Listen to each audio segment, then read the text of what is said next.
ख्वाब में सफ़र करना ज़िंदगी में तब्दीली, तरक्की और नए मौक़े की अलामत हो सकता है।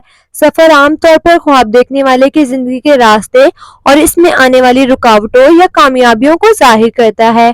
अगर ख्वाब में सफ़र आसान और खुशगवार हो तो ये इस बात की निशानी है कि ज़िंदगी में आपको कामयाबियां हासिल होंगी और मुश्किलात कम होंगी। अगर ख्वाब में सफ़र दुश्वार या परेशानियों से भरपूर हो तो ये हकीकी ज़िंदगी में चैलेंजेस और रुकावटों की निशानदेही कर सकता है। ख्वाब में किसी खास मंजिल की तरफ सफ़र करना इस बात की तरफ इशारा कर सकता है कि आप अपनी ज़िंदगी के किसी अहम मकसद या ख्वाब की तकमील की कोशिश कर रहे हैं।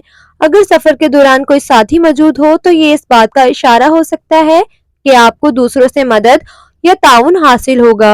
अगर आप तन्हा सफ़र कर रहे हैं तो ये खुद मुख्तारी, खुद एतमादी या अंदरूनी जुस्तजू की अलामत हो सकता है। सफ़र की नौइयत भी अहमियत रखती है। अगर आप गाड़ी, हवाई जहाज़ या कश्ती में सफ़र कर रहे हैं तो ये मुख्तलिफ अनासिर की तरफ इशारा कर सकता है। गाड़ी का सफ़र ज़िंदगी की कंट्रोल की निशानी है। हवाई जहाज़ का सफ़र तेज़ तरक्की या कामयाबी को ज़ाहिर करता है और पानी के ज़रिए जज्बात, तजुर्बात की अलामत समझा जाता है। अगर ख्वाब में सफ़र मुकम्मल हो जाता है तो ये ज़िंदगी के किसी मकसद या मसले के कामयाब हल की तरफ इशारा करता है।